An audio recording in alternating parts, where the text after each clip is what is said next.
Okay, so this week I'm going to deliver you some news, and we're going to start with this one. Meta rolls out ad-free subscription UK, pay or consent type. Okay, so let's see that. Let's see. The headline goes: Meta to introduce paid ad-free subscription for Facebook and Instagram in the UK.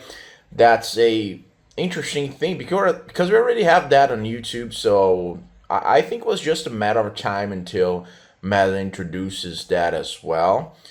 And obviously, as they usually do, they started with one country, they will see how it goes, and then we'll probably implement in the rest of the world.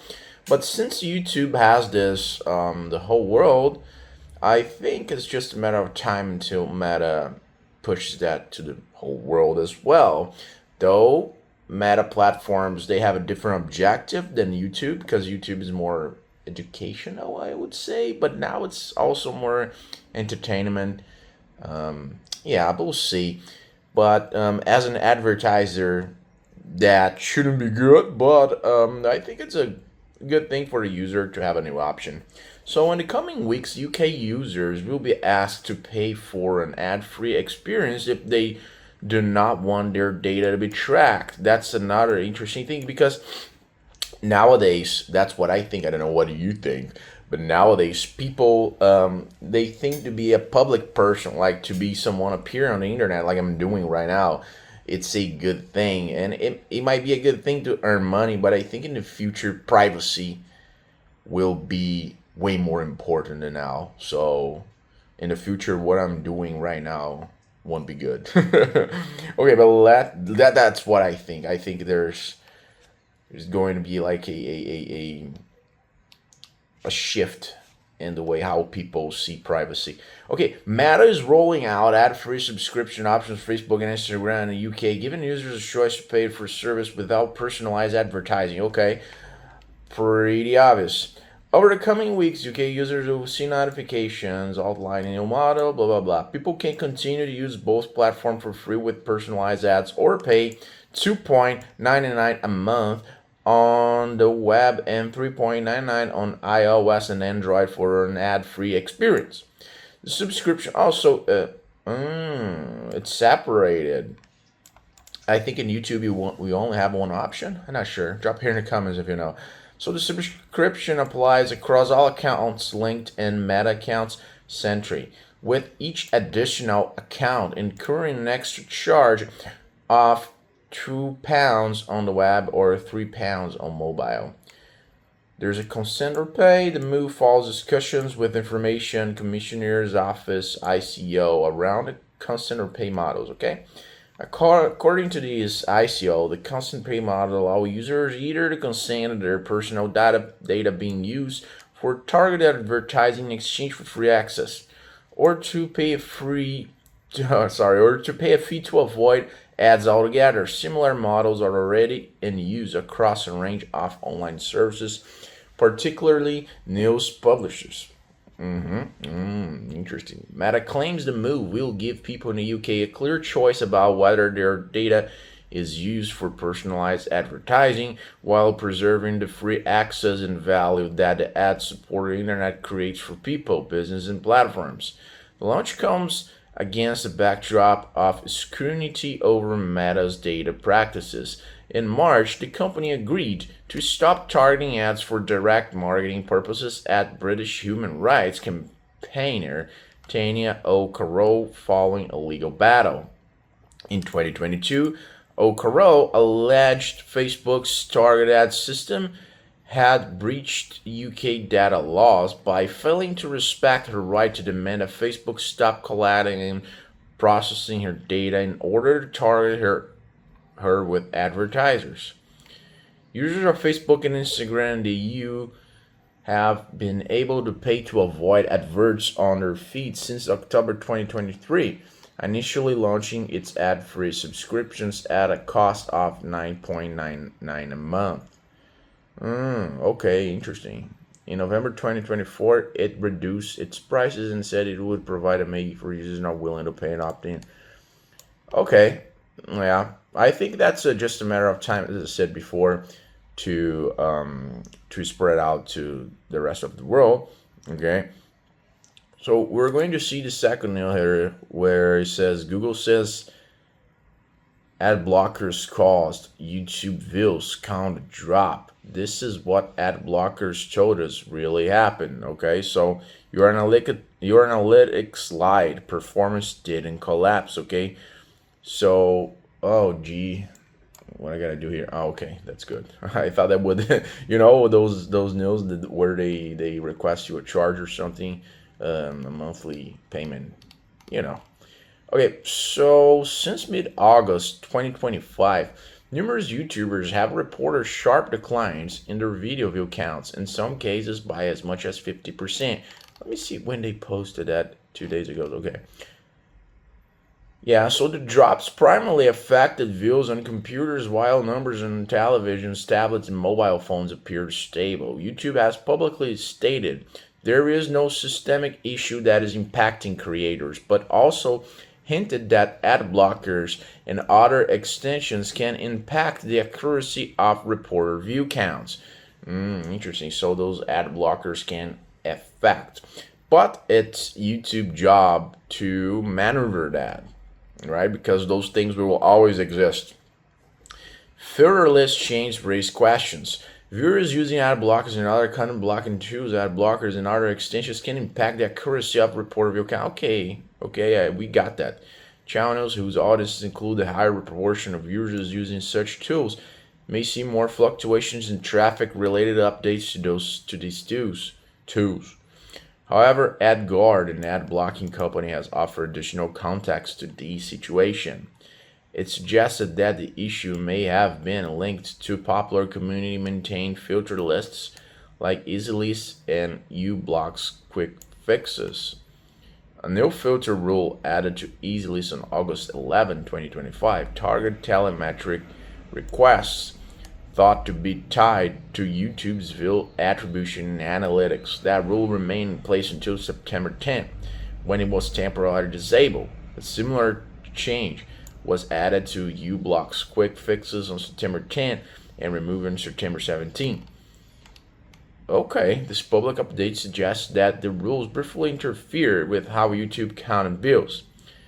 AdGuard noticed that rules never prevent anyone from watching YouTube videos and only block background requests linked to tracking and telemetry. Okay. Yeah, the situation highlights the tension between privacy-focused tools and the functionality of online platforms. I think that's the main subject here for this new, but many users are turning to these tools because they are frustrated by ads that feel irrelevant, as they cannot skip, and worst of all, ads that last longer than videos themselves. That's interesting. Well, that battle will always exist. We will always now, but we got already like the free subscription for YouTube, though people don't want to pay that, but they also don't want to see ads. So what they do, they use ad blockers. But I think that is never going like to trick YouTube, because YouTube has to discover how to maneuver those tools, like to how to not let these tools block their ads, right? Because otherwise they will have a loss, they won't have profit, so they need to maneuver that, right? So because if they don't do that, then another company that doesn't allow ad blockers is going to surpass YouTube, because they need money after all. Yeah, but that's not so related to our advertising world. It's just more out of curiosity. Sorry, this week I just didn't have a bunch of news regarding like really advertising. But let's check this one out. Snap's offering incentives to boost uptake of its sponsor is Snaps. Okay. So high attention placement or privacy risk. Let's see. Snap is sweetening the deal for advertisers willing to buy space inside users' chat feeds. It's been nearly a year since the company rolled out the new ad placement, pitched by CEO Evan Spee Jill as a way to make the core functionality of Snapchat accessible to advertisers. Since then, Snap has been working to make the promise stick and is now offering incentives in an effort to drive adoption for the placement. I think Evan realized that's where the majority of the users spend most of their time, said Shamsul. Child Hurry. Global, what is this? Global EVP paid social ad Jellyfish. They figure they need advertisers there. There's a lot of money to be made because they're sitting on a gold mine, which explains the rationale behind these incentives. Advertisers can get a 25% discount on this buys, capped at 775K. The catch: never lower spending advertisers need to commit at least 50K, while more established buyers have to spend 200K to qualify. According to a slide from a recent pitch deck, which DigiDay has seen, though no set timeline for this incentive was listed. There are limits too. One coupon per brand with a maximum of 3 per portfolio. The discount can also be applied to live and new campaigns and doesn't require multi-cell test, aka campaign tests on multiple groups of an audience. What's less clear is how much traction this tactic has gotten. Snap hasn't disclosed which advertisers have taken them up on the offer or how widely it's been used, but the push comes at a moment when the ephemeral messaging app is working harder to convince marketers and can compete in a performance-obsessed ad market. Okay. There's a bunch of things regarding Snaps, but I don't run ads there. Let me know if you run there. Yeah. Okay, so the last no is more a statement, I would say, but it's regarding Google, right? Because Google pushes back on DOJ ad tech remedies, okay? So what is structural remedy might mean for programmatic, right? So it says here, significantly on the court's ruling ad would harm publishments and advertisers, right?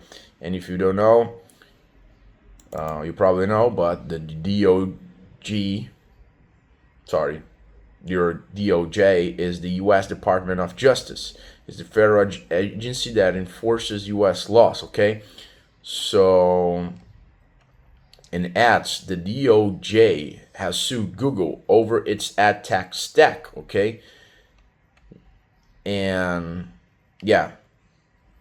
So those remedies could change fees, auction dynamics, and inventory access, okay? For example, which exchange you buy through, how auctions are run, and potentially your CPMs measurement. So that's why this new is kind of important for us advertisers, but yeah. But on Monday, Google goes to trial in remedies phase of the U.S. Department of Justice case about some of our advertising technologies. We disagree with the court's initial decision and will appeal it. But the process requires that we first work out remedies. DOJ's proposed changes go far beyond the court's liability decision in the law and risk harming business across the country. In this case, even though the court found that our acquisitions didn't harm competition, DOJ wants us to unwind it. It's calling for a divestiture of Google Ad Manager, a tool that helps publishers and advertisers buy and sell web app, connected TV, and video ads. Breaking apart integrated tools would make it harder for publishers to monetize their content and more expensive for advertisers to reach new customers, disproportionately hurting the small business who choose to use Google tools to grow. Okay, yeah.